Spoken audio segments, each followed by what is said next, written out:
परमेश्वर गुरु साक्षात् तस्मै श्री गुरवे नमः। अज्ञानतिमिरान्धस्य ज्ञानाञ्जनशलाकया चक्षुरुन्मिलितं येन तस्मै श्री गुरवे नमः। अज्ञानतिमिरान्धस्य मद्गुरुश्री जगद्गुरु तस्मै सर्वभूतात्मा तस्मै श्री गुरवे नमः।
नमस्कार बंधुगण आमी आमार अमानिभा मुखार्जी ब्लग हरिकथा चैनेले तुम्हादेरके सबाइके स्वागत जानाच्छि।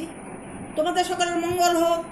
तोमरा सबाई भगवान श्रीकृष्णेर कृपाय सुस्थ थाको, परिवार परिजन निये तोमरा अगाध आनंदे अवगाहन करो। बंधुगण आमी भागवत कथा আগের দিন বলেছিলাম কলির দণ্ড এবং পুরস্কার। কলিকে মহারাজ পরীক্ষিত দণ্ড দিলেন এবং তারপরও পুরস্কার দিলেন যে তিনি কোথায় কোথায় থাকতে পারবেন। প্রথমে 4টি জায়গা দিয়েছিলেন। তিনি বললেন, কলি বলল, আমি 4টি জায়গায় কী করে থাকবো, আমাকে আরেকটা জায়গা দেওয়া হোক মহারাজ। তখন কলি আরেকটা জায়গা দিয়েছিলেন স্বর্ণ, সেখানে কলি থাকতে পারবে। এইভাবে কলিকে দণ্ডও দিল এবং কলিকে পুরস্কারও দিল। আজকের আলোচনার বিষয় হচ্ছে মহারাজ পরীক্ষিত ব্রাহ্মণ বালকের দ্বারা অভিশপ্ত হয়েছিলেন। এবার আজকের যে আলোচনা করব সেটা হচ্ছে মহারাজ পরীক্ষিত ব্রাহ্মণ বালকের দ্বারা অভিশপ্ত হয়েছিলেন। সুত গোস্বামী বলেন, মহারাজ পরীক্ষিত মাতৃগর্ভে অবস্থানকালে দ্রোণাচার্যের পুত্র অশ্বত্থামার ব্রহ্মাস্ত্রের দ্বারা দগ্ধ হওয়া সত্ত্বেও অদ্ভুত কর্মা ভগবান শ্রীকৃষ্ণের কৃপায় মৃত্যুমুখে পতিত হননি।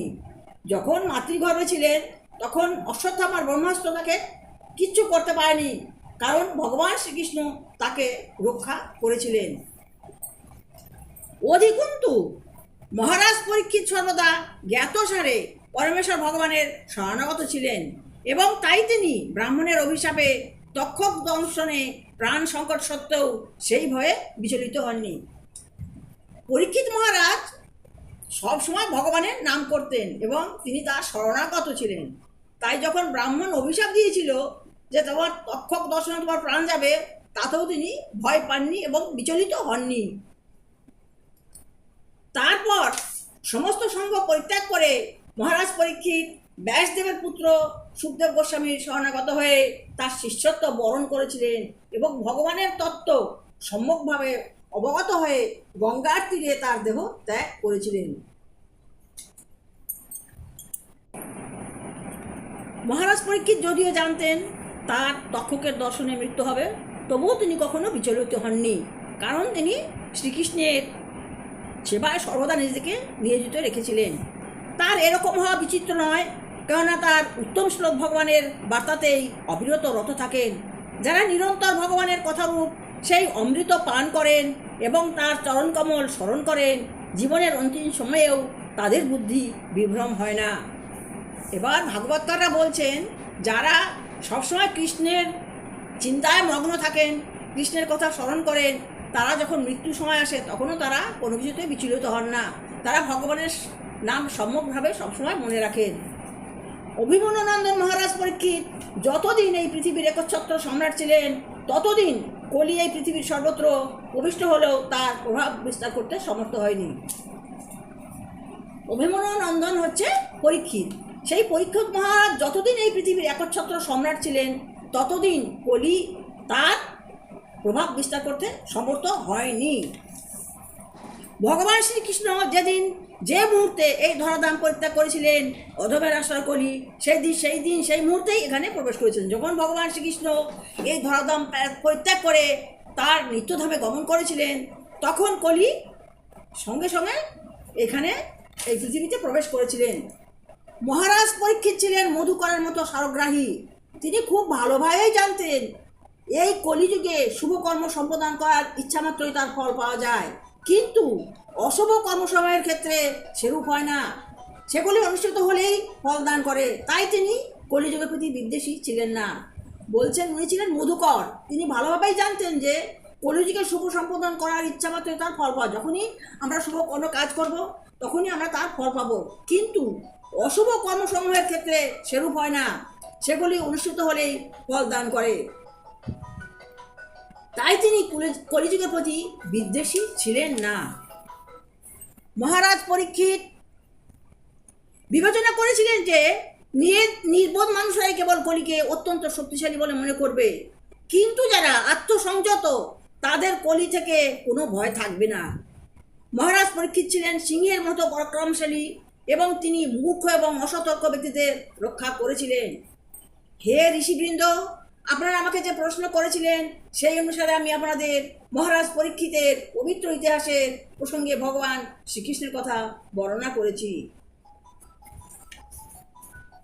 যারা তাদের জীবনের পূর্ণ সিদ্ধির অভিলাষী, তাদের অবশ্যই শ্রদ্ধাবনত চিত্তে অদ্ভুত কর্মা পরমেশ্বর ভগবানের অপ্রাকৃত গুণ এবং কার্যকলাপ সম্বন্ধীয় কথা শ্রবণ করা কর্তব্য।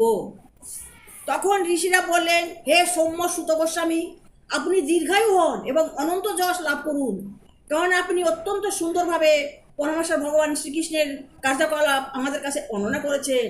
আমাদের মতো মরণশীল জীবেদের কাছে তা ঠিক অমৃতের মতো। আমরা যে যজ্ঞ অনুষ্ঠান করছি সেই অনুষ্ঠানে ভুল ত্রুটিজনিত বহুবিধ বিঘ্নের সম্ভাবনা, তাই আমরা জানি না নিশ্চিতভাবে তার ফল লাভ করা যাবে কি না। ধূমের মতো ধূমও যেন সবকিছুকে বিবর্ণ করে, তাই আপনি শ্রী গোবিন্দের স্বর্ণাবিন্দের অমৃত পান করিয়েছেন। ভগবৎ সঙ্গীর সঙ্গে নিমেষ মাত্র সংজ্ঞা করার ফলে জীবের যে অসীম মঙ্গল সাধিত হয়, তার সঙ্গে স্বর্গ বা মোক্ষেরও তুলনা করা যায় না। তখন মরণশীল মানুষের জাগতিক সমৃদ্ধির কথা আর কি বলার আছে।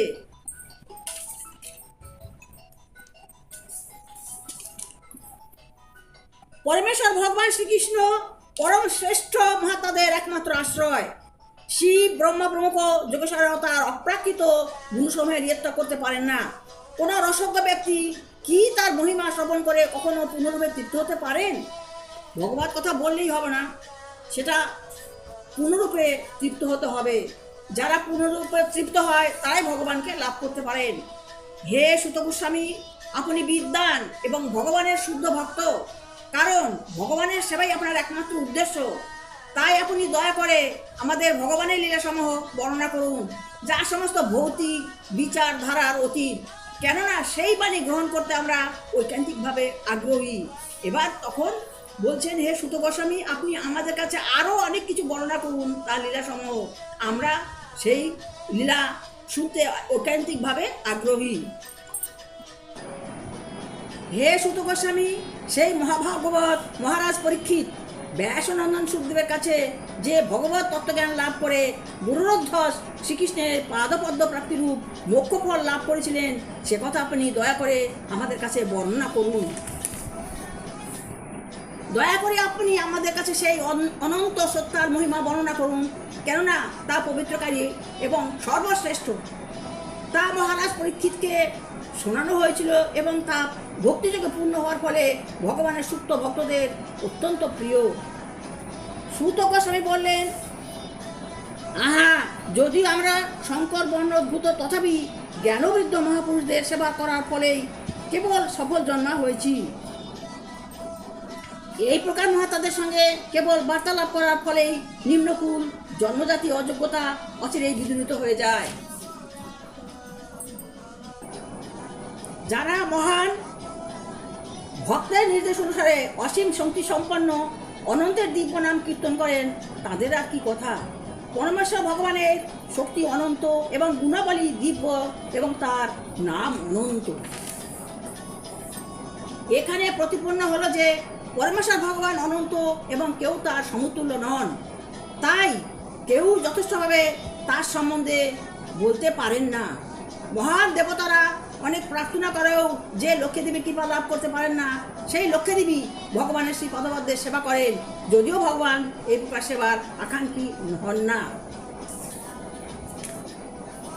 ব্রহ্মা তার পাদনক নিশ্চিত শরীর সংগ্রহ করে অর্ঘ্যস্বরূপ তা মহাদেবকে নিবেদন করেন এবং যা গঙ্গা নদী নামে সমস্ত জগৎকে পবিত্র করেছেন। এই জগতে সেই মুকুন্দ ভিন্ন অন্যকে ভগবত সদবাচ্য হতে পারেন। পরমেশ্বর ভগবান শ্রীকৃষ্ণের আসক্ত আত্মসংযুক্ত ব্যক্তিরা সহসা স্থূল দেহ এবং সূক্ষ্ম মন সহজ জড়জাগতিক আসক্তি পরিত্যাগ করে সন্ন্যাস আশ্রমের চরম সিদ্ধি পারমহংসতত্ত্ব প্রাপ্তির জন্য গৃহত্যাগ করে চলে যান, যার ফলে অহিংসা তথা বৈরাগ্য স্বাভাবিকভাবেই সম্পাদিত হয়। হে সূর্য সদৃশ দীপ্তিমান ঋষিগণ, শ্রীবিষ্ণুর অপ্রাকৃত লীলা আমি আমার জ্ঞান অনুসারে যথাসাধ্য বর্ণনা করার চেষ্টা করব। পাখিরা যেমন তাদের শক্তি অনুসারে আকাশে বিচরণ করে, তেমনি পণ্ডিতেরা তাদের উপলব্ধি অনুসারে ভগবানের লীলা কীর্তন করেন। এবার তিনি বর্ণনা করছেন মহারাজ পরীক্ষিতের কিভাবে ব্রাহ্মণ বালকের দ্বারা অভিযুক্ত হয়েছিলেন। এক সময় মহারাজ পরীক্ষিত সরাসরি স্বরযোজন করে মৃগার্থে বনে মৃগের অনুসরণ করতে করতে অত্যন্ত ক্লান্ত এবং ক্ষুধা ও পিপাসায় কাতর হয়ে পড়লেন। জলাশয়ের অন্বেষণ করতে করতে তিনি সবেক ঋষির প্রসিদ্ধ আশ্রমে প্রবিষ্ট হলেন এবং দেখলেন যে এক মুনি নয়ন নিমীলিত করে প্রশান্তভাবে উপবেশন করে আছেন। সেই মুনির ইন্দ্রিয়, প্রাণ, মন এবং বুদ্ধি সমস্ত জড় বিষয় থেকে প্রত্যাহিত হয়েছিল। তিনি জাগ্রত, স্বপ্ন ও সুষুপ্তি এই ত্রিবিধ অবস্থার অতি তুরীয় অবস্থা প্রাপ্ত হয়েছিলেন এবং যাকে বলে ব্রহ্মভূত প্রাপ্ত হওয়া। সমাধিস্থ সেই মুনির দেহ ইতস্তত বিক্ষিপ্ত জটা এবং দীর্ঘচর্মের দ্বারা আচ্ছাদিত ছিল। তৃষ্ণায় রাজা তালু পর্যন্ত বিশুষ্ক হয়ে পড়েছিল, তাই তিনি সেই সমাধিস্থ মুনির কাছে জল প্রার্থনা করেছিলেন। রাজা যখন দেখলেন যে মুনি তাকে তৃণাসন, স্থান, অর্ঘ্য কিছুই প্রদান করলেন না, এমনকি প্রিয় বচনেও সম্ভাষণ করলেন না, তখন তিনি নিজেকে অপমৃত মনে করে অত্যন্ত ক্রোধান্বিত হয়েছিলেন। তৃষ্ণার্ত হয়ে রাজা সেই মুনির কাছে জল চেয়েছিলেন। মহাভাগবত রাজা যে সমাধিস্থ মুনির কাছে জল চেয়েছিলেন তা অবশ্যই দৈবের লিখন, তা না হলে এই অলৌকিক ঘটনার কোনো সম্ভাবনা ছিল না। মহারাজ পরীক্ষিত এইভাবে এক অদ্ভুত পরিস্থিতির সম্মুখীন হয়েছিলেন, যার ফলে কালক্রমে তিনি ব্রাহ্মণ বালকের দ্বারা অভিশপ্ত হয়েছিলেন।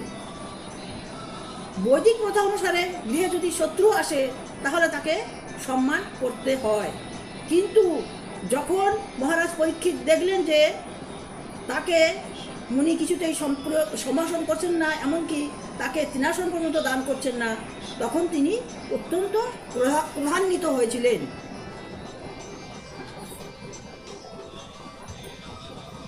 সূত গোস্বামী বললেন, প্রিয় ব্রাহ্মণগণ, ক্ষুধার্ত এবং তৃষ্ণার্ত মহারাজ পরীক্ষিতের সেই ব্রহ্মর্ষির প্রতি ক্রোধ এবং মৎসরতা ছিল এক সম্পূর্ণ অভূতপূর্ব। পূর্বে রাজা কখনো এরকম আচরণ করেননি। প্রত্যেকেই যার যার কর্মের দ্বারা চালিত হয়। মহারাজ পরীক্ষিত এমন কর্মের মধ্যে পড়ে গিয়েছিলেন যে তিনি এরকম মাৎসর্য পরায়ণ হয়েছিলেন।